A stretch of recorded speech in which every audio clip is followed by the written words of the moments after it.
lakini inakuwa vita ndani ya jamaa.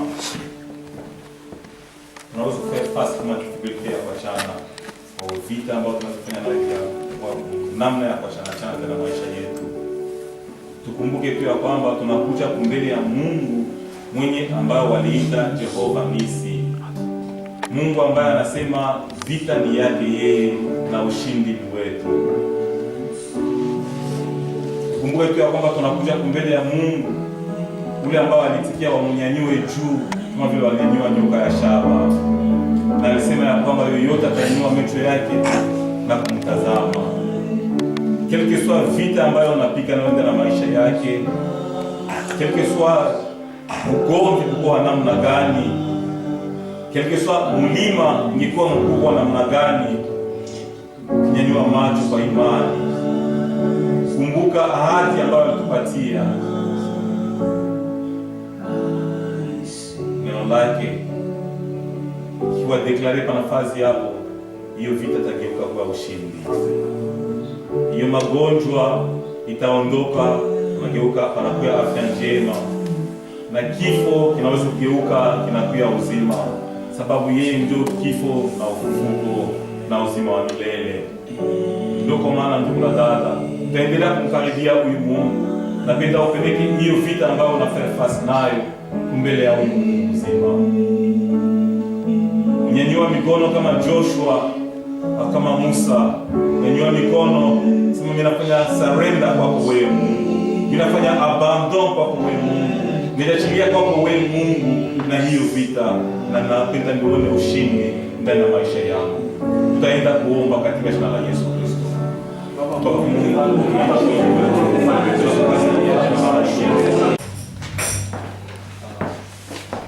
na mwimbo mmoja natenda kuimba tena avant tukaribishe mhubiri. Kwa tunaweza kuimba si bote nyimbo, nyimbo mnaijua ni 277 nyimbo za wokovu. Nitaogopa nini? Sina na kitu ya kuogopa sababu Yesu ameweza kufunga eko mzima. Puisque une vie, en tout cas la victoire m'est certaine. Siwezi kuogopa kitu hapana. Nitaogopa nini?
Ndugu Ernest ndiye atatupatia sauti ya Mungu siku ya leo. Ndugu Ernest ni kiongozi kwa makutano kule na Msos, anakuwa na watoto yake hapo wawili, na Mungu awabariki sana. Karibu.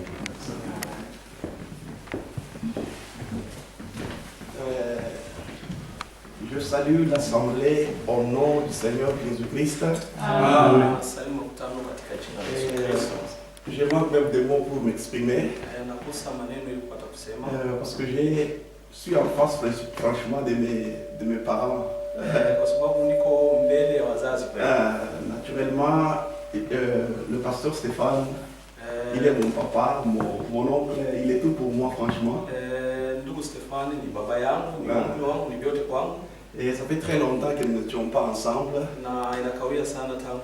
Mais Dieu a permis à ce qu'on puisse se voir ensemble ici dans la ville de Fredrikstad. Et je bénis Dieu parce que je fais face encore avec mon frère Vincent. Et avec toute l'assemblée de cette ville. Je vous apporte les salutations de l'église de Namsos. C'est une église qui vous aime bien et qui souhaite que vous puissiez aussi venir nous visiter. Je souhaiterais même demeurer avec vous un mois. Nous sommes toujours pris par les situations de la Norvège. La famille, le travail, l'église. Mais le temps viendra où nous serons ensemble. Ce jour-là, ce n'est pas sur la terre, mais dans le ciel, avec notre Seigneur Jésus-Christ. J'aime toujours chanter, parce qu'avant même le ministère de la prédication, Dieu m'avait doté du ministère de la chanson. J'aimais toujours chanter. Et parfois, avant de commencer la prédication, j'ai toujours chanté. Et je ne peux pas m'attarder quand je vois les instruments comme ça partout. Ça m'attire d'aller m'asseoir là. Mais je dois toujours me tenir debout au-devant de vous pour la parole de Dieu. Que Dieu vous bénisse. Amen. Et j'ai vu une guitare là. L'autre là, ça joue bien, ça joue pas. Ok, ça va. Le frère peut nous accompagner alors. C'est une chanson que vous connaissez peut-être. Nyimbo za wokovu 149. Nyimbo za wokovu 149. Et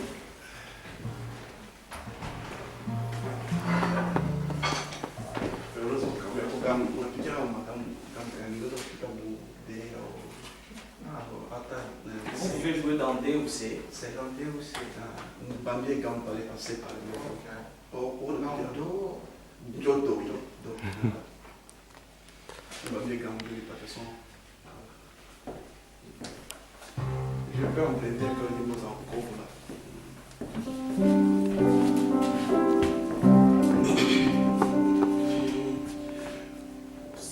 Simanina yomoyo ni daima.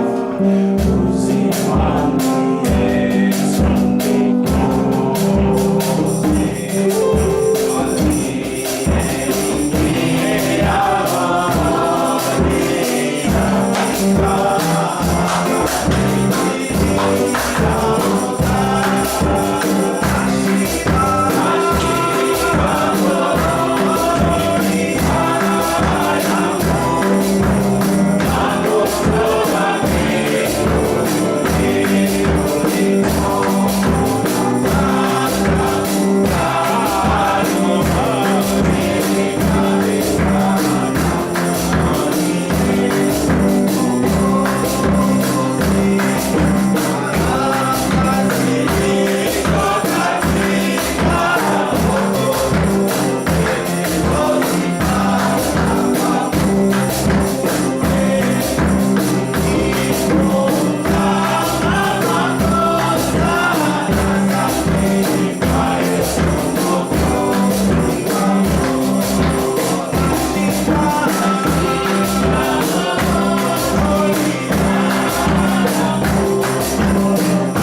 La Bible dit que tu es le même hier, aujourd'hui et éternellement. Tu es l'alpha et l'oméga, le commencement et la fin. Ta parole nous dit ceci: là où se réunit 2 ou 3 à mon nom, je serai au milieu d'eux. Ici nous sommes plus que 2. Nous sommes plus que 3. Nous sommes plus qu'une assemblée, Seigneur. Parce que nous sommes ton peuple. Tu n'as pas raison de ne pas descendre, Seigneur. Parce que nous t'appelons au nom de Jésus-Christ. Descends au Père bien-aimé et viens parler à ton peuple. Tu as dit à ton prophète, le frère Abraham, que là où ce message sera prêché avec fidélité, la colonne de feu sera descendue, Seigneur. Tu es le même Dieu, tu ne changes pas. Tu ne m'accompagnes pas moi, Seigneur, mais tu accompagnes ta parole. C'est pourquoi je descends ce soir pour bénir ton peuple. Que ceux qui sont malades puissent trouver guérison. Que ceux qui sont liés puissent trouver délivrance. Que ceux qui sont pécheurs puissent se repentir et rentrer à toi. Seigneur, bénis-nous. Nous nous attendons à toi. Pardonne nos péchés. Pardonne nos iniquités. Pardonne nos transgressions, Seigneur. Et lave-nous par le sang de Jésus-Christ. Et moi-même, le prédicateur, où est mes lèvres, où est mes pensées, Seigneur. Et parle, oh Seigneur, à ton peuple. Je ne vais pas leur parler pour leur donner la mort, mais toi parle à l'heure afin qu'ils aient la vie. Au nom de Jésus-Christ que nous prions ceci. Amen. Que Dieu vous bénisse. Que Dieu vous bénisse. J'aime franchement me tenir debout devant les enfants de Dieu. Parce que c'est la mission que Dieu nous a accordée. C'est depuis l'Ancien Testament. Et quand Moïse, le peuple lui avait demandé, ça fait longtemps que tu nous parles. Ça fait longtemps que toi, Moïse, tu nous parles. Nous voulons maintenant que celui qui t'a toujours envoyé, qu'il vienne nous-mêmes nous parler. Nous voulons entendre en provenance de lui-même. La Bible dit, Dieu a toujours répondu les requêtes de ses enfants. Dieu avait exaucé cette requête. Il leur a donné une condition. Pour que je vous parle, je suis un Dieu de la sainteté, un Dieu de la pureté, un Dieu qui ne tolère pas le péché, le Dieu de la sanctification.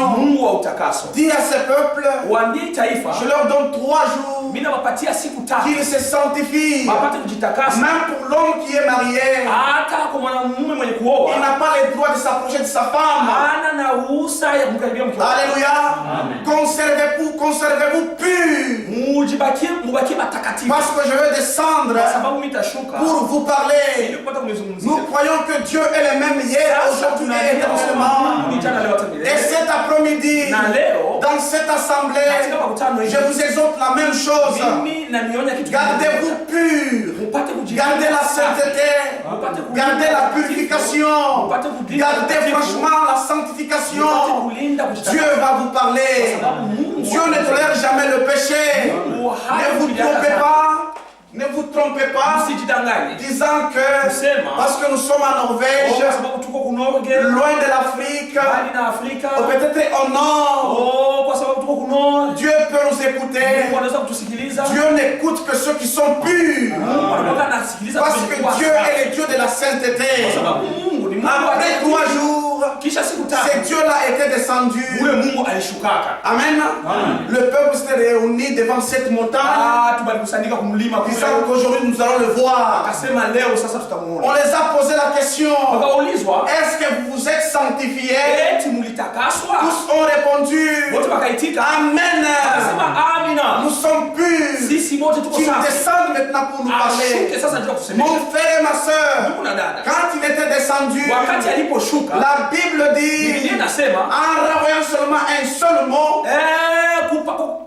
renvoyant seulement un seul mot, c'était comme des tonnerres, c'était comme des cris. La Bible dit personne ne l'a supporté. On fuit partout. La Bible dit personne n'avait emprunté le même chemin que l'autre. Ils ont crié de loin. On ne peut pas le tolérer. Parce qu'il est grand. Désormais, que c'est Dieu utilise les hommes pour nous parler. C'est pourquoi aujourd'hui, ne t'attends pas que Dieu va te parler à travers un arbre. Ça peut arriver peut-être pour te corriger. Ne t'attends pas que Dieu peut te parler à travers le soleil, ou à travers les nuages. La voix par excellence que Dieu a toujours parlé, c'est toujours à travers les hommes. Amen. Si tu veux voir les anges, les anges sont des messagers que Dieu t'envoie aujourd'hui. Et cet après-midi, vous êtes un peuple heureux.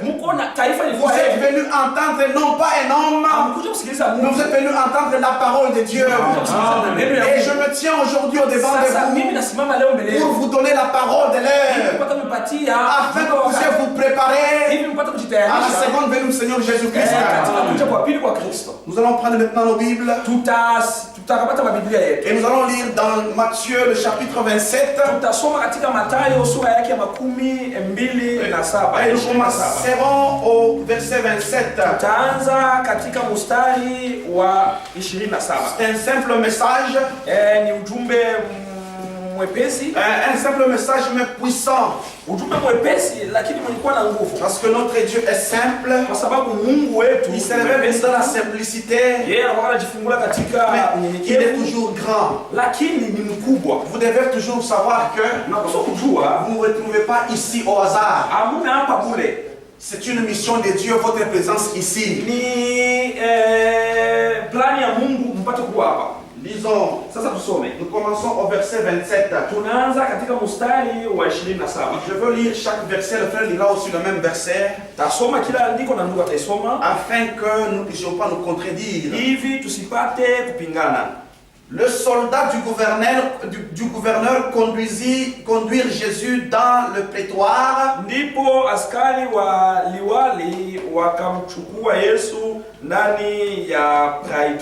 Ils s'assemblèrent autour de lui toute la cohorte. Ils lui ôtèrent ses vêtements, les couvrirent d'un manteau éclatant. Et ils tressèrent une couronne d'épines. Ils le posèrent sur sa tête et lui mirent un réseau dans la main droite. Puis s'agenouilla devant lui. Ils les raillèrent en disant: Salut, roi des Juifs. Il cracha contre lui, prenant les réseaux, en les frappant sur la tête. Après s'être ainsi moqué de lui, ils lui ôtèrent le manteau, lui remirent ses vêtements et l'amenèrent pour le crucifier. Lorsqu'il sortit, ils rencontrèrent un homme de Cyrène appelé Simon. Il le forçait à porter la croix de Jésus. Arrivé au lieu nommé Golgotha, ce qui signifie lieu de crâne, ils lui donnèrent à boire du vin mêlé de miel.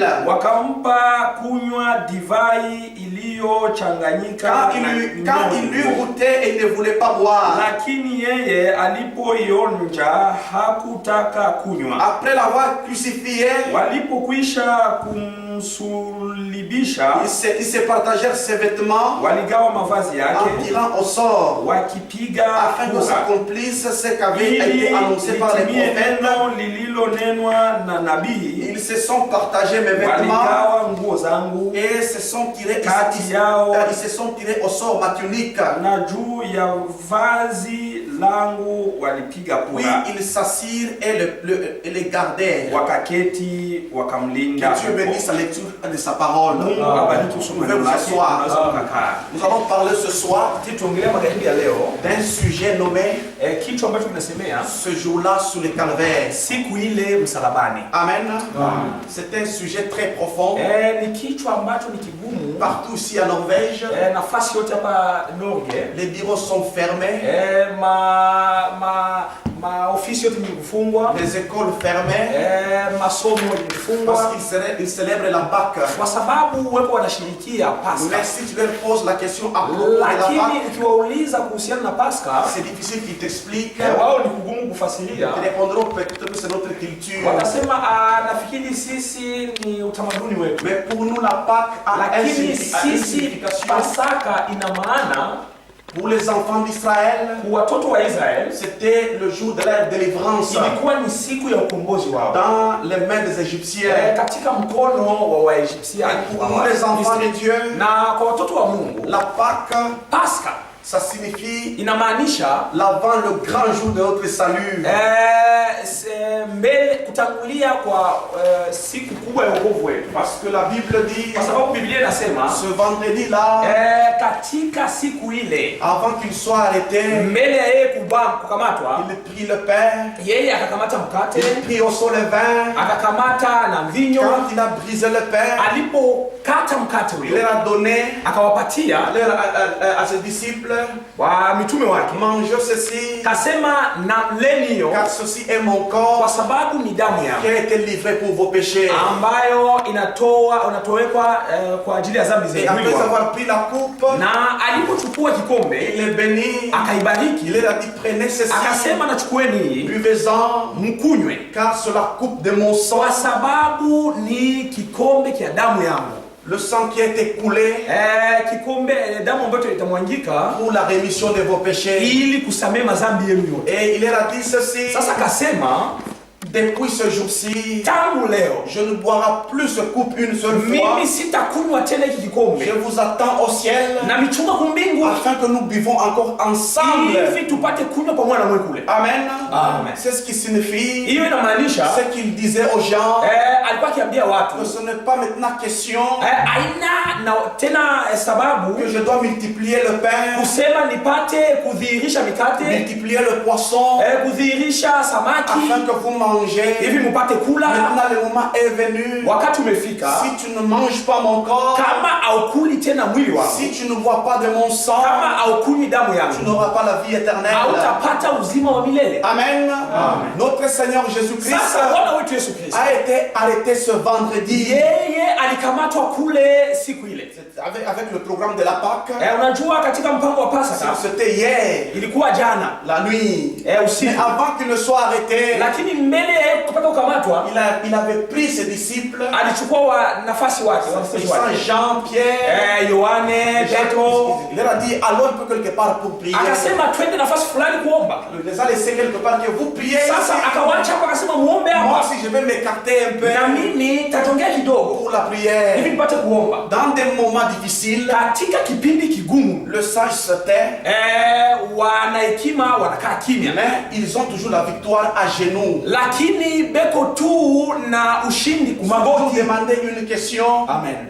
Je me suis toujours demandé une Mimi nakuwa question. najiuliza tu ulizo, Lui, le Saint de Saints, yeye mtakatifu wa takatifu, le Sauveur du monde, mwokozi wa ulimwengu, quand il s'approchait de la mort, alipokuwa akikaribia mauti, la Bible dit il était Biblia aussi inasema- triste dans le cœur. sema Il était aussi triste dans le alikuwa cœur na huzuni katika moyo, parce que son âme kwa sababu moyo wake avait des douleurs de la mort. ilikuwa na uchungu wa mauti, Et sachant qu'il devrait sauver le monde na kwa entier, sababu alijua kama alipaswa kuokoa ulimwengu il mzima, devrait prendre au sérieux la vie de la prière. alipaswa kukamata na mafaa sana maisha ya maombi. Mais quand nous sommes venus ici en Europe, Wakati tulipokuja tulikuja sisi hapa Il y a la distraction de beaucoup à manger. Sisi tuliingia katika kupambazika na vyakula vingi. Emporté par le travail. Tukibebelewa na makazi. Emporté par les occupations. Tukibebelewa na vyetu vyetu. Il devient difficile de prier. Inakuwa kugumu kuomba. Même dans ce message, hata katika hii ujumbe, les gens se sont seulement concentrés au mystère des frères Branham. Watu walikusanyika tu ujumbe wa ndugu. Mais si tu leur as fait appel à la prière, lakini ukibaita kwa maombi, ils font comme l'église catholique. Banafanya kama kanisa Pour Katoliki. les prêtres seuls prient. Kule kwenyewe padri mwenyewe ndo anaombaka. L'église de Dieu a été dotée de 3 choses. Kanisa ya Mungu ilipewa na vitu vitatu. La parole de Dieu, neno la Mungu, l'esprit de Dieu roho wa Mungu et la prière. Na maombi. Tu ne dois pas seulement privilégier la parole. Wewe hauwezi tu kutia kipao mbele neno. Mais tu ne veux pas prier. Na hutaki kuomba. Il y a quelque chose qui ne va pas. Kitu kimoja kiendeki. Pour recevoir même le Saint-Esprit. Ili kupata hata Roho Mtakatifu. Beaucoup de nos frères l'ont reçu dans la prière. Walipata ndani ya maombi. Et c'est dans la prière que nous avons la victoire. Tunapata ushindi. Un chrétien qui ne prie pas, Mkristo mwenye aombaki, il porte seulement le nom d'être chrétien. Yeye anachukua tu kijina cha Parce que le maître même de la chrétienté, kwa sababu hata mwalimu mkuu mwenyewe wa Ukristo, il avait prié 40 jours et 40 nuits de jeûne. Yeye aliomba masiku 40 à Gethsemane, na Gethsemane kule l'avant Calvaire, mbele ya Calvaire. La Bible dit, Biblia inasema il a commencé à prier. Yeye alianza kuomba. Il a prié. Aliomba. Il a prié. Aliomba. Il s'est réveillé. Akasimama. Quand il a tourné le regard, alipoangalia nyuma, les autres dormaient déjà là. Wengine kule walikuwa wakilala. Il a dit réveillez-vous. Kasema amkeni. Je vois que l'esprit est bien disposé. Mimi naona kama mamioyo yenu iko tayari. Mais le corps est faible. Lakini miili yenu est rentré. Akarudia tena. Tout d'un coup, mara moja une coupe là s'est approchée de lui. Watu fulani wakamkaribia. Une coupe, la coupe. Kikombe kimoja, kikombe. Une coupe s'est approchée de lui. Kikombe kikamkaribia. Tu dois boire ça. Asema na utakunywa hii. Quand il a regardé dans la coupe, alipoangalia katika kikombe kile, mon frère, ndugu, il y avait tous les péchés du monde entier. Kulikuwa dhambi yote ya ulimwengu. En commençant par Adam, kuanzia Adam jusqu'à ce dernier qui sera né dans ce monde. Mpaka wa mwisho mwenye atazaliwa ndani ya dunia. Il y avait mes péchés. Kulikuwa dhambi ya. Il y avait tes péchés. Kulikuwa dhambi ya. Le péché de tout le monde était là. Dhambi ya watu wote. Même les musulmans, leur péché était là. Waislamu dhambi ya kulikuwa. Même les gens qui adorent Confucius, leurs péchés étaient là. La Bible dit le péché de tout le monde entier était dans cette coupe-là. Dhambi ya watu wote ilikuwa ndani ya hili. Et on lui a dit, tu dois boire cette coupe ici. Unapaswa kunywa hiki kikombe. Il a regardé. Akaangalia kikombe. Il était un homme saint. Yeye alikuwa mtakatifu. Un homme qui n'a jamais péché. Mtu mwenyewe hayatendaka dhambi. Il peut même se déclarer devant les hommes. Yeye alisema hata mbele ya watu. Qui peut m'accuser même d'un péché? Nani mwenyewe atanishtaki na dhambi? Alléluia. S'il y a eu un homme qui a vécu dans la pureté, kama kulikuwa mtu mwenyewe aliishi katika utakatifu, ce n'est pas le pape qui habite à Rome. Aina papa ambaye anaishi Rome. Ça c'est faux. Hiyo ni uongo. C'est du mensonge. Hiyo ni uongo. Il n'est pas le Père très Saint-Père. Yeye ana baba mtakatifu sana. C'est un homme qui est né de la femme. Ni mtu mwenyewe alizaliwa na mwanamke. Conçu dans le péché. Ambaye alizaliwa katika dhambi. Né dans l'iniquité. Alizaliwa katika uovu. Et il est venu aussi au monde en proférant le mensonge. Alitokea dunia akisema le Seigneur Jésus-Christ. Ni Bwana Yesu Kristo. Lui avait la pureté. Alikuwa. C'est pourquoi il ne pouvait pas même s'approcher de la coupe. Kwa sababu hangeweza hata kusogelea kile kikombe. La Bible dit, il a pleuré. Il a pleuré. Akalia. Jusqu'à ce que même la sueur de son front jasho ya uso wake commence à se changer en gouttelettes de sang. Ikaanza kutona kama damu. Personne n'a jamais prié comme lui. Hakuna mtu mwenye shakaomba saa yeye. À cause de toi. Kwa sababu yako. À cause de moi. Kwa sababu yangu. Il a pleuré comme ça. Akalia vile. La Bible dit cette coupe-là a disparu. Biblia inasema kile kikombe kikapotea. Il a dit peut-être que ça va aller. Akasema pengine la coupe est venue encore. C'est la mission pour laquelle tu es venu. Si tu ne vois pas cette coupe, Ernest sera perdu. Si tu ne vois pas cette coupe, Stéphane sera perdu. Si tu ne vois pas cette coupe, le monde entier est condamné. Mon frère, quand il a vu comment il t'a aimé, la Bible dit, quand Dieu a tant aimé le monde, et qu'il a donné son Fils unique, afin que quiconque croit en lui ili kila yeyote atakayeamini ndani ne yake périsse point, asipotee, mais qu'il ait la vie lakini éternelle. apate uzima wa milele. Nous avons reçu un don gratuit. Sasa sisi tulipata, J'aime cet homme de Jésus-Christ nampenda huyu mtu wa Yesu Kristo parce qu'il est franchement spécial dans ma vie. kwa sababu yeye ni wa kipekee kabisa ndani ya maisha yangu. On l'appelle Wanamwita le spécialiste dans le combat. mpiga vita maalum. Amen. Amen. Lui, devant la mort, Yeye mbele ya kifo il a vaincu la mort. alishinda kifo. Devant la maladie, Mbele ya magonjwa il a vaincu la maladie. alishinda magonjwa. Même devant ton problème, Hata mbele ya tatizo il lako va vaincre pour toi. atashinda juu yako. Amen. Amen. Même devant la stérilité, Hata mbele ya kutokuzaa il peut vaincre, il a vaincu même la stérilité. yeye alishinda hata kutokuzaa. Amen. Amen. Si tu as un péché que tu n'as jamais vaincu, Sasa kama kuko dhambi yenyewe haujawahi yaka cet kushinda, après-midi, katika magharibi ya leo je te donne le secret. mimi nakupatia Il siri. y a quelqu'un qui a vaincu pour toi ce péché-là. Kuko mtu mwenyewe alishinda hiyo dhambi juu yako, C'est le Seigneur Jésus-Christ. ni Yesu Kristo anaanza. La troisième fois, la coupe est venue. Sasa mara ya tatu ikaja, Il a regardé. akaangalia, Il a tourné le regard. akageuka, Il m'a vu là. akaniona, Il t'a vu là. akakuona, Il a vu Adam là. akaona Il a vu Adam, tout le monde là. akaona kila mtu pale. À cause de cet amour-là, Kwa sababu ya mapendo il a pris la coupe. Et akabeba il a kikombe bu. na akakunywa. La Bible dit, Biblia inasema lui qui était saint, yeye mwenyewe alikuwa il mtakatifu, s'est fait pécher akageuka kuwa dhambi à cause de toi, juu yako, à cause de moi. juu yangu. Parce que quand il était saint comme Kwa ça, sababu alipokuwa mtakatifu vile, personne ne pouvait le toucher. hakuna mwenyewe angeweza Personne kumwamba, ne pouvait l'accuser. hakuna mwenyewe angeweza kumstaki, Il ne pouvait pas te représenter. angeliweza kukuwakilisha. Il aurait fallu qu'il devienne péché. Ilibidi ageuke Pour dhambi qu'il soit moi. ili apate kuwa mimi, Pour qu'il soit toi. ili apate kuwa Et wewe, qu'il représente le monde entier. ili apate kuwakilisha ulimwengu. Alléluia.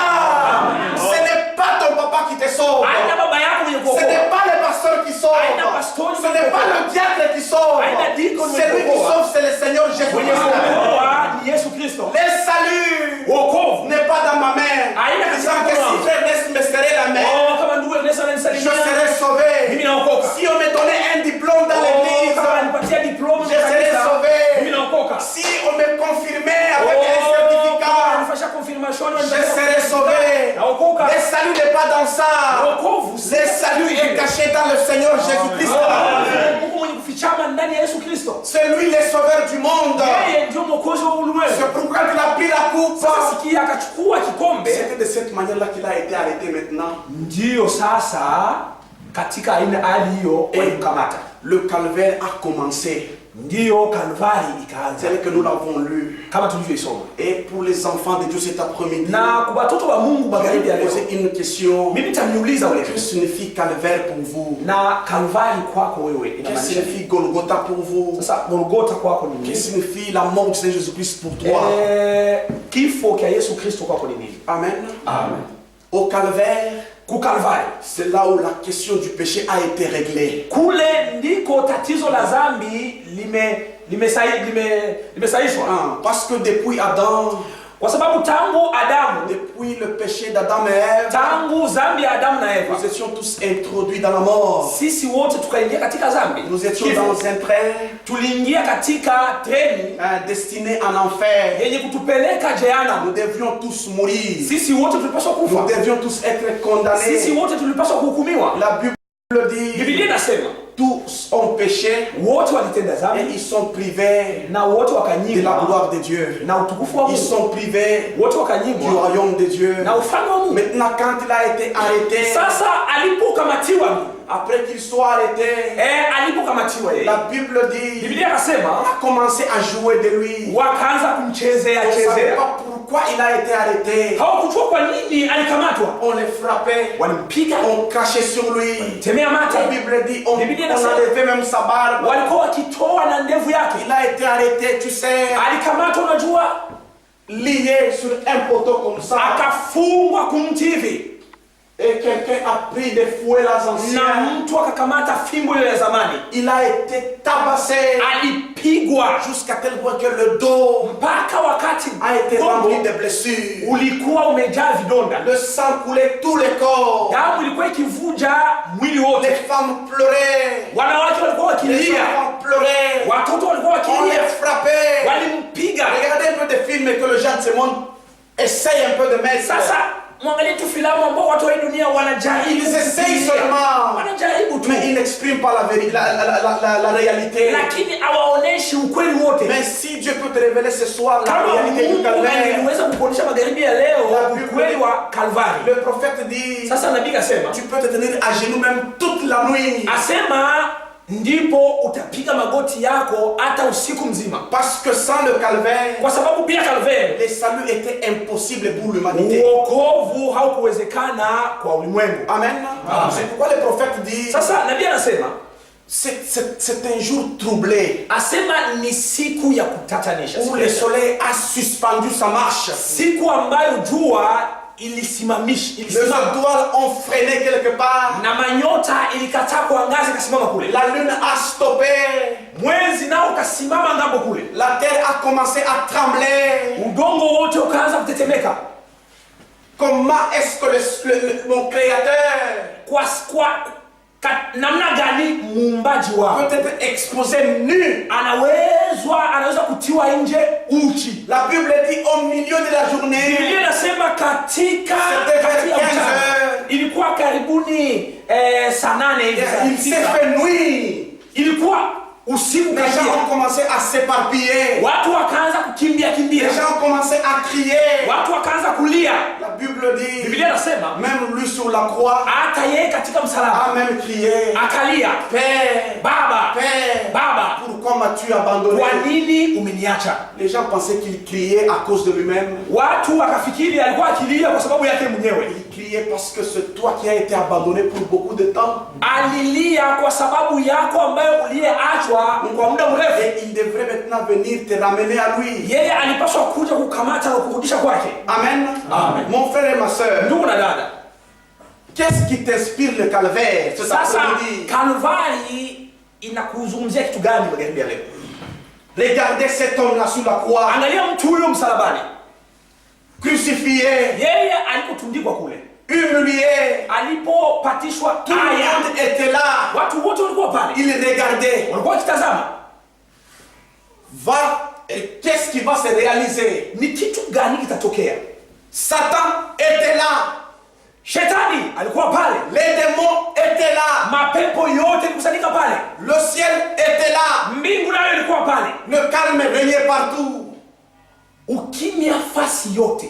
Les gens disaient, watu walisema, regarde, il a aussi péché. Akasema angalia sasa naye alifanya dhambi. Il est abandonné de Dieu. Ndio kwa sababu aliachiwa na Mungu. Quel est ce Dieu là depuis qu'il a été arrêté à 3 heures? Sasa ni Mungu gani ule tangu alimubamba? Il a été frappé comme ça.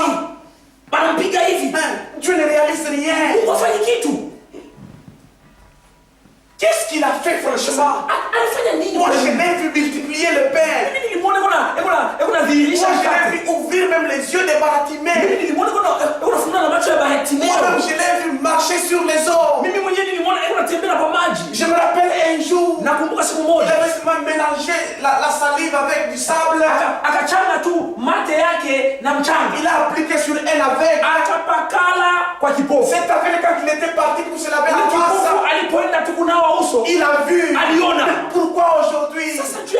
Quel est ce Dieu là qui le servait? Il l'a abandonné. Il l'a rejeté. Moi je l'ai vu un jour.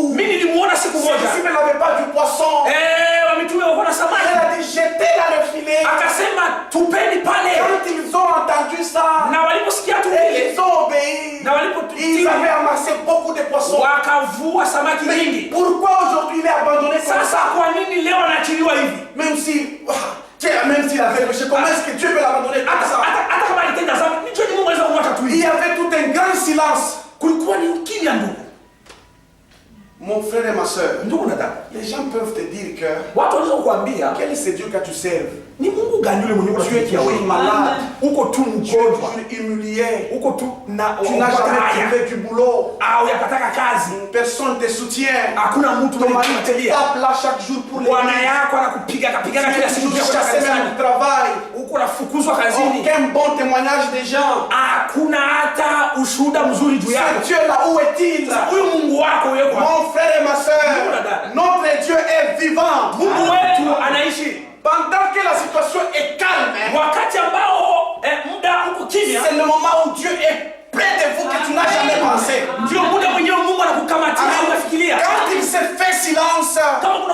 qu'il n'y a pas de miracle, qu'il n'y a pas de parler en langue, qu'il n'y a pas de prophétie. C'est le moment où Dieu est plus près de vous. Parce que Dieu n'est pas caché dans les prophéties. Dieu n'est pas caché dans le miracle. Dieu est caché dans sa parole. Amen. Shadrach, Meshach, Abednego, au-devant même de la fournaise de feu, ça bouillonnait là. La Bible dit, l'Éternel a dit, abandonnez seulement. Votre Dieu n'est pas avec vous. Vous allez brûler là. Ils ont dit, même s'il ne nous abandonne, même s'il ne nous délivre pas, nous serons toujours avec lui. Amen. Quand ils approchaient du feu, Dieu était là, mais dans le silence. Un autre témoignage, notre frère Daniel, les lions étaient là, dans la fosse. Il a prié, il a prié, il avait toujours du calme. Pendant ce silence-là, Dieu était plus près de Daniel. Jamais été plus tard. C'est quand tu as des problèmes que notre Dieu devient cette intervention qui n'a jamais manqué. Un secours dans la détresse. Une aide immédiate en cas de besoin. Quand la police n'intervient pas, quand l'ambulance ne vient pas, lui est toujours là. Amen. Quand tes parents ne sont pas là, quand ton époux n'est pas là, tes amis ne sont pas là, notre Dieu est toujours là. C'est pourquoi on l'appelle les Je suis. Amen. À la croix de Golgotha, il se faisait calme. Tout le monde était là. Regardant, où est son Dieu maintenant? Les soldats étaient là. Tout le monde était là. Regardant qu'il meurt. La Bible dit, un temps comme ça, même l'homme qui était à sa gauche là, commençait aussi dans ses douleurs. Mon cœur s'est moqué de lui. Mon cher, toi tu as fait beaucoup de miracles. Pourquoi est-ce que tu es toujours ici? Il n'y a rien qui s'est fait. Tu es toujours comme ça. Il n'y a même pas d'intervention. Il n'y a même pas d'ange. L'autre qui est de ce côté-là dit, il ne faut pas jouer comme ça. Je ne sais pas qui s'est déjà révélé à moi maintenant même. Alléluia. Mon frère, Dieu peut être dans cette salle maintenant même. Il faut avoir les yeux spirituels pour découvrir qu'il est ici. Il peut être même dans ta chambre avec toi. Tu ne peux même pas le sentir. Dieu était là à la croix de Golgotha. Il se faisait calme. L'autre a dit, Seigneur, je reconnais que je suis un pécheur. Souviens-toi de moi seulement quand tu viendras comme roi. Dans ses douleurs, dans sa peine, il a eu quand même le temps de donner un mot d'évangile à l'autre. Aujourd'hui, toi avec moi, nous serons dans le paradis. Même dans le zèle final. Mon frère me disait que même après 4 jours dans la tombe comme Lazare, mon Dieu est toujours vivant. Qui est Job cet après-midi? Moi je suis Job. Même si mes os, c'est quoi la machine, c'est que je sais, mon Rédempteur est vivant. Même si tout le monde m'abandonne, mais moi ce que je sais, mon Rédempteur est vivant. Amen. C'est après maintenant, quand il y a eu des tremblements de terre, quand il y a eu l'obscurité, le soleil s'est caché, la lune aussi s'est cachée. Je ne peux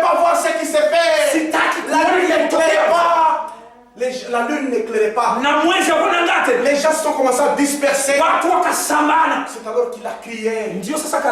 Père, Baba, pardonne-les parce qu'ils ne savent pas ce qu'ils font. On s'est posé la question, qu'est-ce qui est arrivé au monde ces jours-là? Qu'est-ce qui avait poussé à Jésus à demander pardon pour nous? Où le monde devrait éclater. C'est le jour où tout le monde devrait mourir. Parce que la colère de Dieu était là. Si nous même aimons, Seigneur, détruis tout l'univers. Ça s'est accompli. Mais ce n'était pas sa mission. Pardonne-leur parce qu'ils ne savent pas ce qu'ils font. Amen. Il baissa la tête. Alléluia. Quand il baissa la tête, ils ont vu quelqu'un à la croix comme ça. Au même moment, il s'est présenté devant Satan. Tu as pris le pouvoir de beaucoup de gens par la mort. Il y a eu beaucoup de prophètes qui ont prêché, qui ont fait des miracles. Mais au devant de la mort, ils mouraient. Je suis déjà mort là pour payer leur prix. Donne maintenant le clé de la mort. Mon frère, Satan regarde à la croix. Le sacrifice est là. Il regarde encore ici. L'homme est vivant.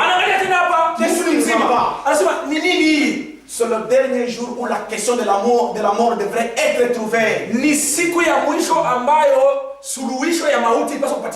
un peu dans la Bible. Nous sommes en Apocalypse.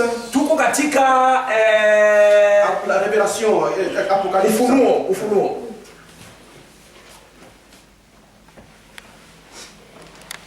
Apocalypse chapitre 1. Ufunuo sura yake ya kwanza. Le verset 18. Mstari wake wa 18. Il est dit, anasema, ne crains point, usiogope, je suis le premier et le dernier. Ni mwanzo na mwisho. Verset 17. Mnaweza kuanzia katika mstari wake wa 17. Je suis le premier et le dernier. Mimi ni mwanzo na mwisho, les vivants. Mimi mwenye kuishi. J'étais mort, nilikuwa mwenye kufa, et voici je suis vivant au siècle de siècle. Na sasa ni mzima milele na milele. Je détiens le clé de la mort. Mimi niko na funguo ya mauti et du séjour des morts. Na funguo ya deze. Amen. Amen. Depuis ces jours-là, ni tangu siku ile, il s'est présenté devant Satan. Siku ambayo alikuwa mbele ya shetani. Que mon ami, akasema rafiki yangu, qui est l'ennemi de l'homme, wewe mwenye kuwa ta domination est finie. Utawala wako umekwisha. Ton pouvoir est fini.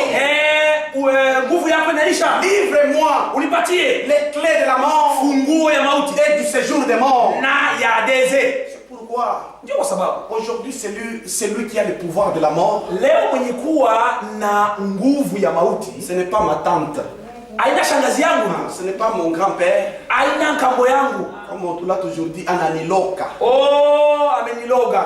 Hapa mnaniona tumbo kuna nivimba ni yeye. Oh, tumbo imenivimba ni yeye. Kuna watoto bakome yake ni yeye.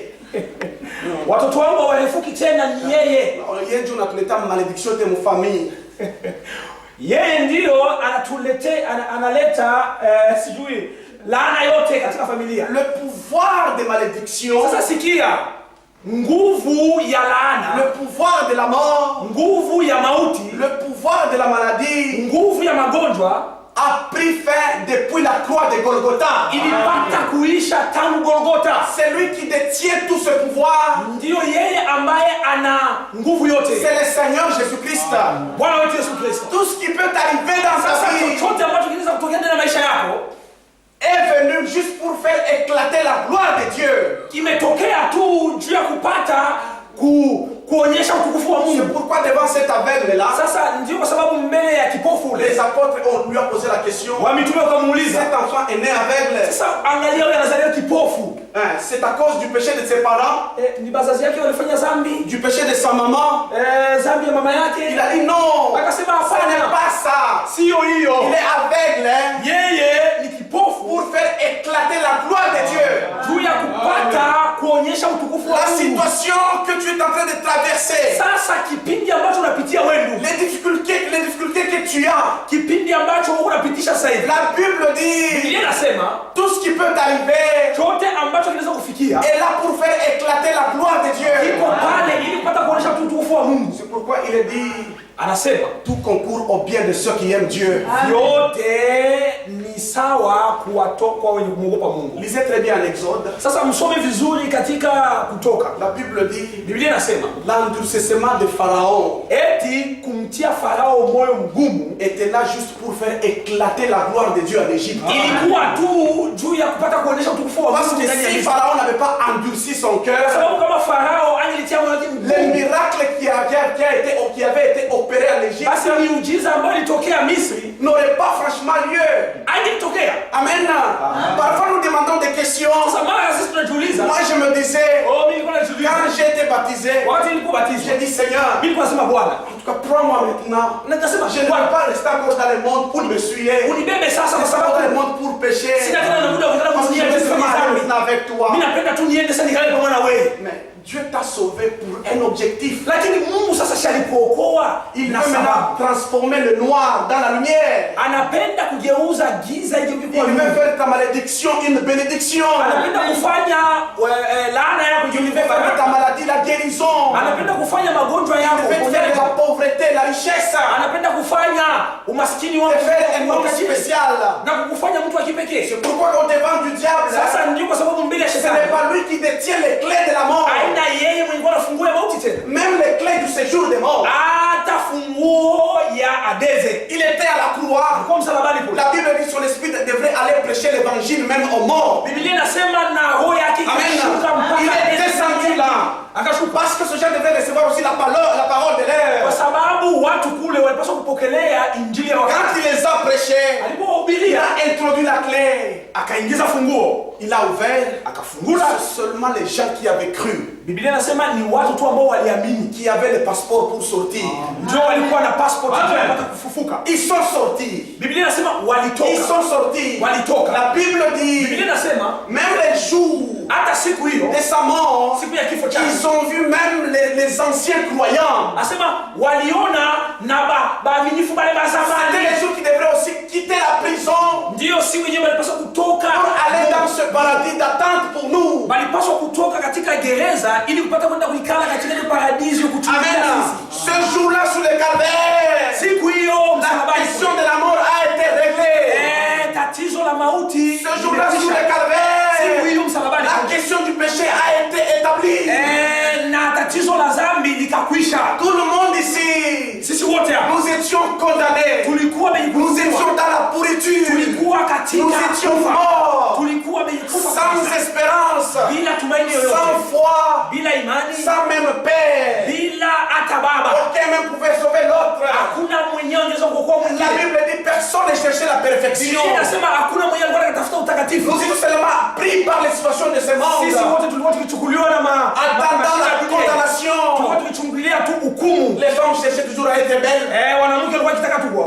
Les hommes cherchaient toujours à construire des maisons. Tout le monde était emporté dans sa vie. Moi j'ai besoin du travail. Vous savez, le monde est occupé tel que vous voyez aujourd'hui. Ça n'a pas commencé aujourd'hui. Les gens sont toujours pris. Mon frère, pourquoi tu ne viens pas à l'église? Je travaille toujours là. Et je dors toujours pendant la journée. Je ne sais pas venir à l'église. Toujours occupé. Je ne comprends pas la vie que nous voyons ici en Europe. Quelqu'un a déjà une grande maison. Il a une belle voiture. Il achète encore un bateau. Il achète encore une autre maison qu'on appelle Ita. Tout le monde a le même objectif. Occupé, tout le monde a le même objectif maintenant. Je dois d'abord acheter la maison. Je dois aussi acheter maintenant une voiture. Je dois acheter un bateau. Je dois aussi trouver une maison aussi de la brousse. Et à part ça, il peut avoir aussi un petit avion. Avec toute l'occupation. Quand Quand est-ce que tu auras le temps de servir Dieu? Ni wakati gani utapata? La Bible dit, pour nous les enfants de Dieu, avoir à manger, kupata tu ya kula, et avoir à se vêtir, na ya kuvaa, cela nous suffit. hiyo inatosha. Mon frère, Ndugu, les richesses de ce monde, vitu vya hii dunia c'est la pauvreté devant Dieu. ni umaskini mbele ya Mungu. Amen. Amen. Tu peux avoir toutes choses ici, Unaweza kupata kila kitu, mais les jours de ta mort, lakini siku ya kifo sans chako Jésus-Christ, bila Yesu Kristo tu meurs pauvre. unakufa maskini. Vous voulez un exemple? Unataka mfano? Il y avait Lazare et cet homme riche. Kuna Lazaro na yule mtajiri. Lazare avait des plaies dans le corps. Lazaro alikuwa na vidonda fasi yote. Amen. Et cet homme riche-là avait une belle vie. Na huyo mtajiri alikuwa na maisha mazuri. Quand ils sont tous morts, Sasa walipokufa qu'est-ce wote, qui était arrivé? ilitokea nini? Lazare a été reçu Lazaro akapokewa par Abraham. kwa Abrahamu. Mais l'homme aussi était reçu en prison. Sasa mtu mwingine yeye mwingine kapokelewa. Regardez. Même pour nous, Lakini quand Jésus-Christ était mort à la croix, wakati Yesu Kristo depuis alipokufa ces jours-là, tangu siku hiyo, nous avons été tirés dans ce train-là de la mort. sasa sisi tulivutwa katika shimo hiyo ya kifungo. Nous avons été pris maintenant en dehors, tukapelekwa mbali et placés maintenant na tukatiwa dans un autre chemin. katika njia nyingine, Le chemin de la vie, njia ya uzima, le chemin du salut. njia ya wokovu. À la croix de Golgotha, Katika msalaba wa c'est là Golgotha où le pécheur doit se repentir. ndio kule mtenda dhambi À la croix de Golgotha, katika msalaba wa tout Golgotha chrétien doit se souvenir du grand fait qui a été accompli. mtu Mkristo wote anapaswa À la croix de Golgotha, katika msalaba wa tous Golgotha. les malades soient souvenus qu'ils sont déjà guéris.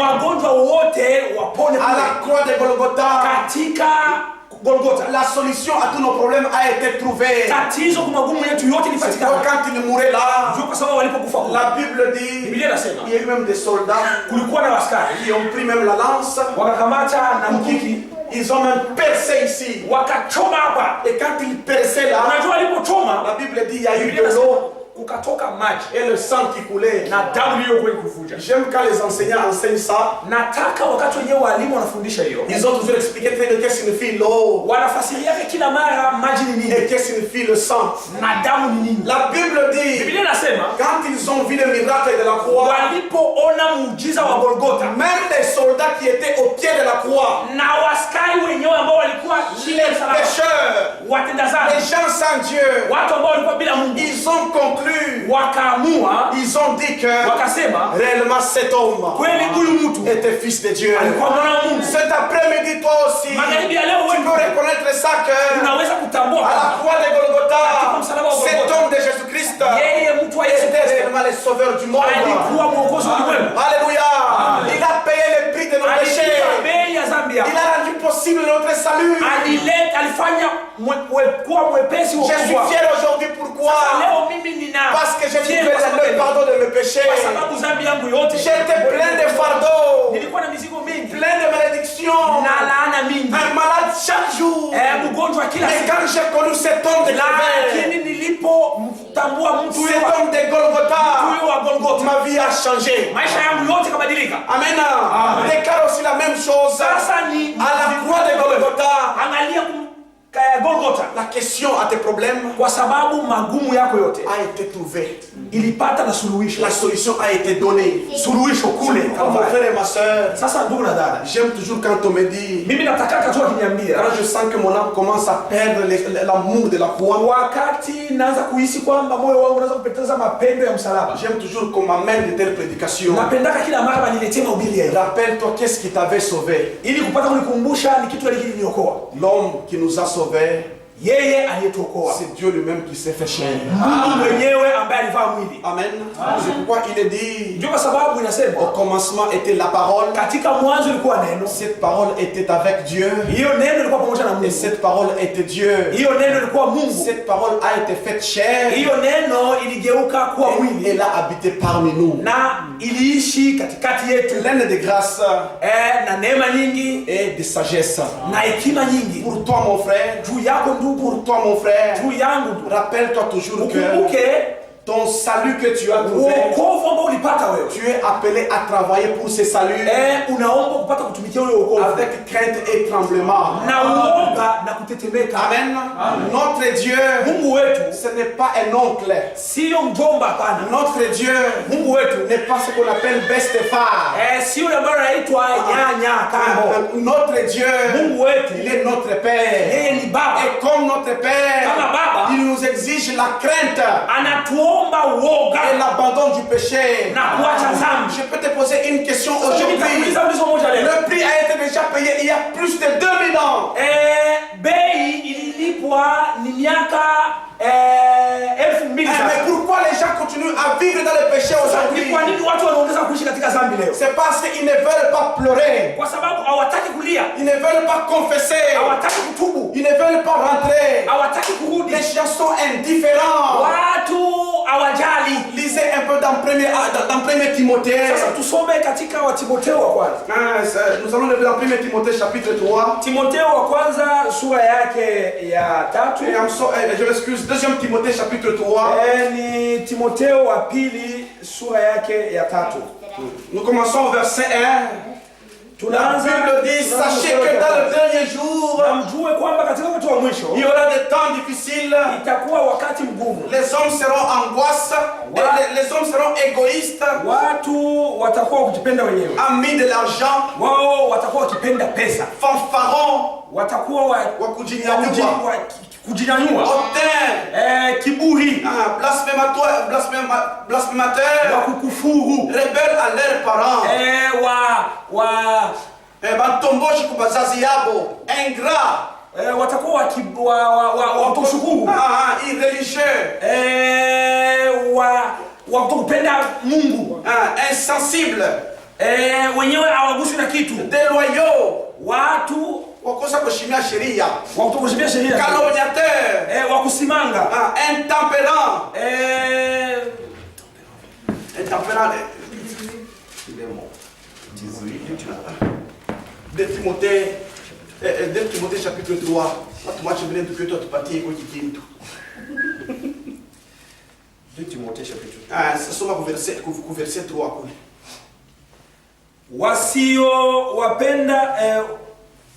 Wasiowapenda wakwao, wasiotaka kufanya suluhu, wasingiziaji, wasiojizuia, ennemis des gens de bien, wakali wasiopenda mema, traîtres emportés enflés d'orgueil, wasalili wakaidi wenye kujivuna, aimant le plaisir plus que Dieu, wapendao anasa kuliko kumpenda. L'œuvre est déjà accomplie à la croix. Kazi tayari kumsalaba imekwisha. Le prix est déjà payé. Bei imelipwa. Le salut a été donné. Wokovu umepewa. Pourquoi les gens continuent à être le même? Kwa sababu gani watu wako vile vile? Je vais vous donner un exemple. Sasa mimi nitampatia mfano. C'était une histoire fait kuya. C'était une histoire qui m'a été relatée. Ni hadithi ambayo nilizungumziwa. Quelqu'un roulait un camion, je ne sais pas, Magirus. Mtu mmoja alikuwa akitembeza lori. Et tout d'un coup là, il a vu quelqu'un dans la route. Sasa kwa ghafla tu aliona mtu une personne et un grand fardeau sur sa tête. Mtu alikuwa na mzigo mkubwa sana kwa kichwa. Et il allait seul comme ça et c'était lourd. Sasa alipokuwa naenda ilikuwa kilo ile mzigo. Très lourd comme ça. Mzigo mzito. L'homme a freiné. Walori akasimamisha. Il lui a dit, akasema bwana, je t'ai vu, tu souffres franchement. Naona unateswa kweli. Prends tes bagages, ton fardeau ici. Chukua mzigo wako huyo. Mets ça dans le camion. Tia katika lori. Et toi aussi même. Na wewe mwenyewe monte à l'intérieur. Panda. Pour que nous puissions partir. Hivi twende. Et l'homme là. Na wewe mtu. Merci beaucoup. Akasema nashukuru sana kweli. Oh, l'homme a commencé à rouler. Le chauffeur. Mwendesha lori akaanza en roulant comme ça. En jetant ce regard dans le rétroviseur, il a vu l'individu là qu'on a aidé. Tenu dans, il est debout maintenant dans la voiture. Il a mis encore les bras dans sa tête. Et il est en train de faire des déplacements comme ça. L'homme a freiné. Qu'est-ce qui ne va pas? J'ai voulu t'aider. J'aimerais franchement que tu poses ton fardeau ici. Et toi-même, assois-toi, assis-toi en paix. Je vais te là où tu vas. Il a dit encore ça va. Le chauffeur est allé encore au volant. Il a commencé à rouler. En jetant encore les coups d'œil là, l'individu a fait la même chose. Qu'est-ce qui ne va pas? Sasa bwana wewe ni nini? Une question que je veux poser maintenant cet après-midi. Sasa mimi nataka kuuliza ulizo moja Si moja. c'est toi qui étais le chauffeur, Sasa kama ni wewe ndio ulikuwa, qu'est-ce que tu vas faire? ungelifanya nini? C'est prendre l'individu Ni kukamata huyo mtu avec son fardeau, na mzigo wake lui déposer dehors de la voiture et na kumshusha mulori, continue à marcher seul. kumwambia bwana basi uendelee vile unatoka. Jésus-Christ a payé tous les prix. Sasa Yesu Kristo alilipa bei. Il nous a dit venez à moi. Akasema njoni Vous kwangu. êtes fatigués et chargés. Na mizigo yenu mmoja ni kuchoka. Je vous donnerai du repos. Na nitalipatia pumziko. Et les gens sont venus à lui. Na watu wakakuja wengi. Nous allons le rencontrer à la croix de Golgotha. Wakakutana naye kumsalaba. Quand nous venons devant lui, Wakati tunafika nous kwake, déposons les fardeaux. tunapaswa kuchukua Et il mizigo. dit même je vais vous prendre à moi. Anasema mimi nitamchukua kwako. Demeurer dans ma parole. Mtaishi katika neno langu. Et moi je vais demeurer en vous. Na mimi nitaishi ndani yenu. Parce que c'est que sans moi, Kwa sababu bila mimi vous ne pouvez rien faire. hamwezi kitu. Mais qu'est-ce que nous voyons aujourd'hui? Sasa tunaona nini? Les gens dans l'église, Watu ndani ya makanisa après beaucoup d'années, kisha miaka mingi ils ont récupéré leur fardeau. Ils ont posé encore sur eux-mêmes. Et ils sont restés dans l'église encore. Oh, quel malheur. Oh, ni laana gani? Oh, tuku bazaifu. Oh, sisi ni wadhaifu. Bongo yako. Uongo mtupu. Uzaifu kwa mpaka kumzambi. Wewe wako mdhaifu mpaka kuzaa. Makuta unaya kufuchika. Pesa unajua kuficha. Tu sais cacher l'argent, n'est-ce pas? Pesa hiyo unajua kuificha vizuri. Quand il fait nuit, unaya kufunga kumlango na kale. Kama kunakuwa usiku wewe unafunga mlango wako na kufunga. Kumasomo unaamka asubuhi. Shule unaamka asubuhi. Pa Facebook unaya kwenda. Ku Facebook unajua kukaa. Pa YouTube unaendaka hapo. Pa YouTube unajua kukaa. Kule kota una mzaifu. Nafasi zote kule wewe udhaifu hakuna. Kunzambi. Wako udhaifu mpaka katika dhambi. Mon frère, ndugu, nous devons regarder nos expériences avec Dieu. Sasa tuanze kuangalia onjo yetu na Mungu. Je peux vous donner un petit conseil. Napenda kupatia Si vous avez mal commencé, kama ulianza vibaya, rentrez à la croix. rudia tena. Amen. Il y a encore une seconde chance là. Kwa sababu kuna bahati nyingine kule, Il n'est pas encore plus tard. haijakuwa nyuma kwako. Nous avons une fontaine Sisi tuna chemchemi où coule l'eau de la vie. kwenye kutoka maji ya uzima. Quand tu te plonges là, Ukijitupa humo, tu es encore sanctifié. wewe unatakaswa tena. Dieu n'est pas comme les gens qui dirigent les écoles. Mungu anasa bale baongozi ba masomo kule Afrika. Si tu échoues, on consomme ton argent. Kule kwenyewe kama ukishindwa wanakula pesa yako. Pour Dieu, si tu échoues, Kwa Mungu kama unashindwa, tu as encore la seconde chance. unarudi tena. Amen.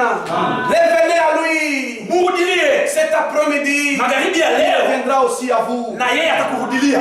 Confessez vos péchés. Tubu dhambi yako. Il est riche et fidèle pour vous pardonner. Yeye ni mwingi wa neema, Ce ni jour msamehe. au calvaire, Siku hiyo msalabani il a payé le prix de nos péchés. alilipa bei ya dhambi Il zetu. nous a rendus libres. Akatufanya kuwa huru. Mais qu'est-ce que nous utilisons notre liberté? Lakini katika uhuru wetu sisi tunafanya nini? La Bible dit, Biblia inasema vous connaîtrez la vérité mtajua ukweli et la vérité vous na affranchira. ukweli utanifanya kuwa huru.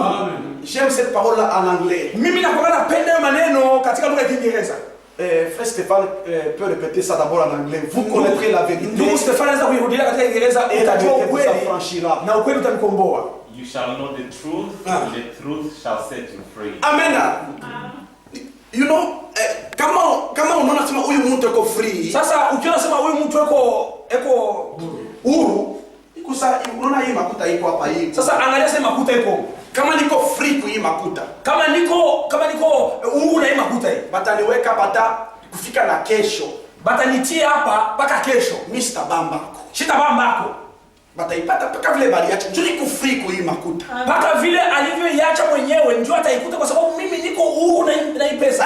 Hainiangalie hii mambo. Hainihusu. Mambo ya dhambi haituangalie tena. Sasa dhambi hainihusu mimi. Amen. Sasa kama kesho msubi banakuwa hii makuta haina amo. Kama kesho wakirudi wanakuta kama pesa hamna. Natomba sema frère Ernest kuna ndeni ndio makuta benyewe. Akasema ndugu Ernest ana deni kwa sababu alichukua pesa ya watu. Nous connaîtrons la vérité. Sisi tutajua Et la vérité va nous rendre libres du péché. Tufanye kuwa huru wa dhambi. Amen. C'est que nous devenons indépendants. Sasa sisi atukamati tena na dhambi. Mon frère, chaque pays a une journée d'indépendance. Mungu kila nchi ina na siku ya uhuru. Le Congo, Congo fête son indépendance le 30 juin. Inakuwa ikisherehekea uhuru wake Peut-être ici en Norvège. Le 30 juin. Hapa huku Norge. C'est le 17 mai. Inakuwa ni 7 mai. Je vais te demander maintenant une question. Quel est le jour de ton indépendance, toi, mon frère? Sasa mimi nataka kuuliza. Alléluia, ukombozi wako wewe siku gani? Amen. Nous avons aussi notre jour d'indépendance. Sisi tuko na siku, kila mtu ana siku ya ukombozi wake. Le jour où nous étions rendus libres. Yenyewe alitiwa huru. Alléluia. Amen. À la croix de Golgotha. Msalaba wa Golgotha. C'est le jour de notre indépendance. Siku ya ukombozi wetu. Nous avons été libérés. Tukakombolewa. Le mensonge libéré. Na uongo tukakombolewa. La publicité libérée. Le publicité na usharati tukakombolewa. Le vol libéré. Na wizi tukakombolewa. Nous sommes libres en Jésus-Christ. Tukakuwa huru ndani ya Yesu Kristo. Tu as oublié les jours de l'indépendance. Sasa wewe ulisahau tu ce soir revenez. Sasa magharibi ya leo revenez encore à lui. Unaweza tu il reviendra à vous. Na atakurudia. Prends tous tes fardeaux. Chukua mizigo yako yote. Ramène à lui. Wende umpelekee. Ne le récupérez pas ça. Usibebe hiyo tena. Amen. Ne prends plus ces choses. Usilokote tena. Nous sommes les enfants de Dieu. Sisi ni watoto wa Mungu. La Norvège ne doit pas nous changer. Norge isitubadili. L'Europe ne doit pas nous changer. Europa haiwezi kutubadili. Si la Norvège n'a pas changé ma couleur, kama Norge haikubadilisha rangi yako, comment ça peut changer ma foi? Sasa inaweza kubadilisha je imani yangu? Alléluia.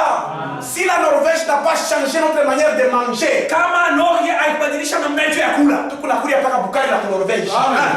Tunakula ugali mpaka hapa Norge. Sasa Ukristo utakusawa je? Sasa Ukristo wewe utausahau. Comment est-ce qu'on peut oublier le christianisme en Norvège? Sasa Ukristo utausahau je? La Norvège n'est pas le paradis. Sasa Norge sio paradiso. Les États-Unis n'est pas le paradis.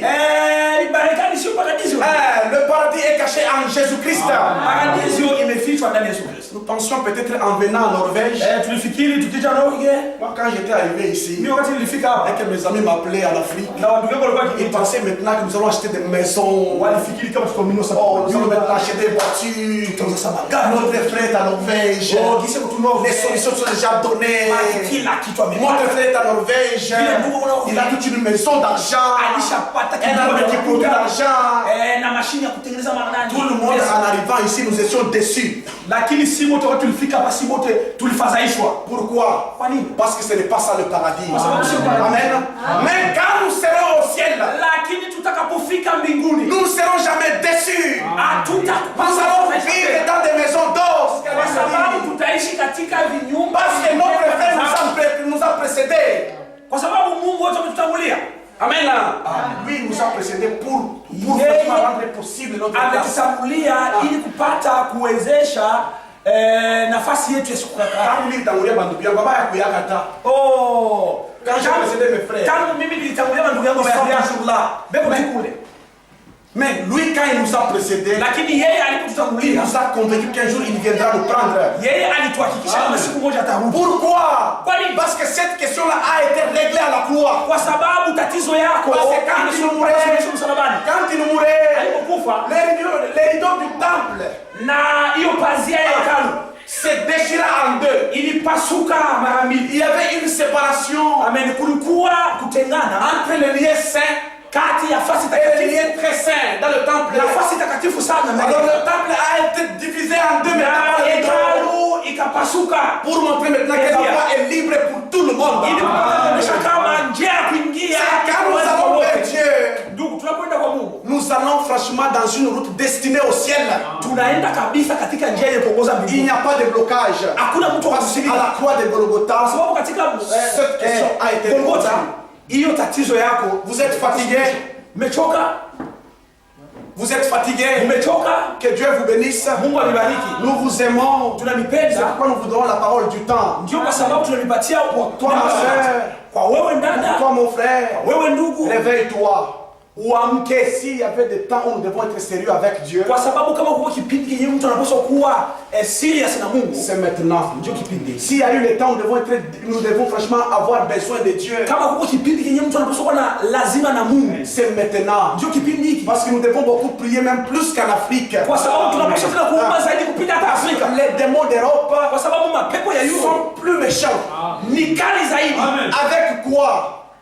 avec les choses qui se passent sur Internet, les choses qui se passent sur Facebook, les choses qui sont sur YouTube, les choses qui sont sur la télévision. Un enfant de Dieu, réveille-toi. C'est que la question qui a été posée au frère Branham, est-ce que la télévision est une malédiction? Il a dit que ce n'est pas une malédiction. Parce que nous disons que la télévision est une malédiction.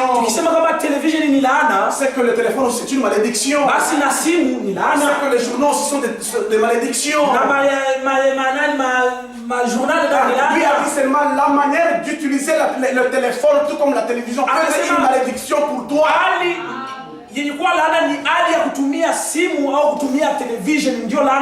Amen.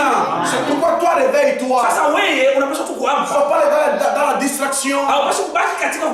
Parce que le temps est venu où les saints doivent se sanctifier encore. Les justes doivent se justifier encore. Que Dieu vous bénisse. Si Dieu nous donne encore l'occasion, nous viendrons prêcher la parole de Dieu. Nous allons incliner nos têtes pour la prière. J'invite le pasteur Stéphane afin qu'il vienne franchement nous conduire dans la prière. Que Dieu vous bénisse.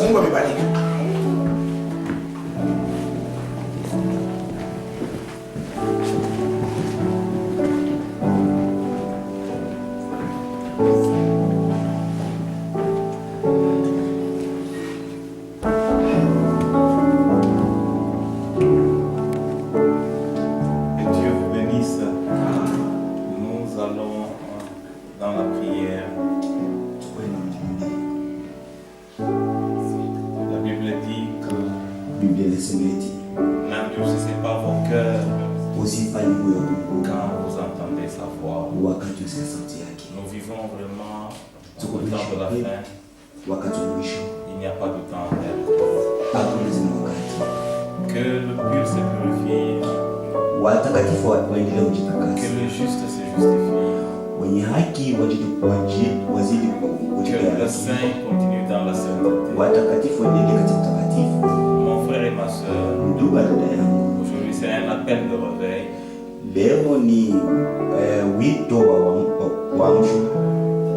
Souviens-toi du calvaire. C'est lui qui est mort à la croix. Il a payé le prix de la liberté. Si tu as un fardeau aujourd'hui, il t'invite. Si tu as un fardeau d'un péché, il t'invite. Confesse sincèrement devant Dieu. Amène ce fardeau devant lui ce soir. Il t'affranchira certainement.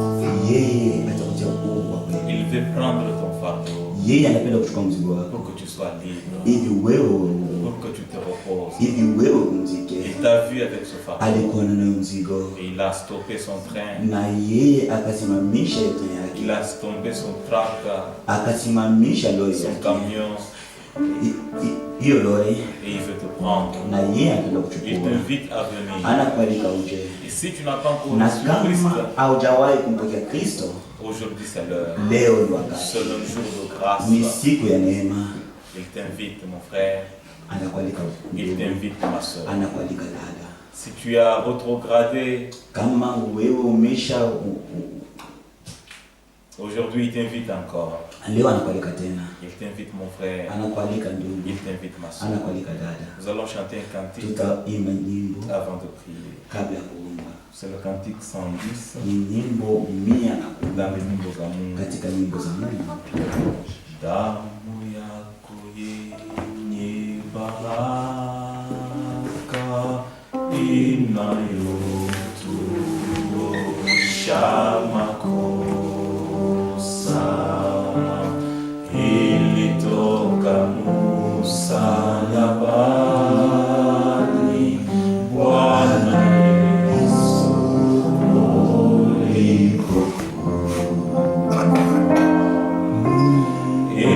ninastahili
est encore là. Encore fort et encore puissant. Capable de te purifier. Capable de te rendre plus blanc que la neige. La Bible dit, même si ton péché est rouge comme le sang, viens devant le Seigneur ce soir. Approche-toi devant le Seigneur ce soir. Il va te récurer. Il va te laver. Tu seras blanc comme de la laine. Alors nous allons prier. Tu vas confesser ton péché. Tu vas amener ton fardeau devant le Seigneur, sachant qu'il a déjà payé le prix de ton pardon à la croix de Golgotha. Il a payé le prix de ta liberté là au calvaire. Tout a été accompli. Alors qu'on n'est plus redevable. On n'est plus redevable. Nous allons prier au Seigneur. Élevons nos voix et prions au Seigneur.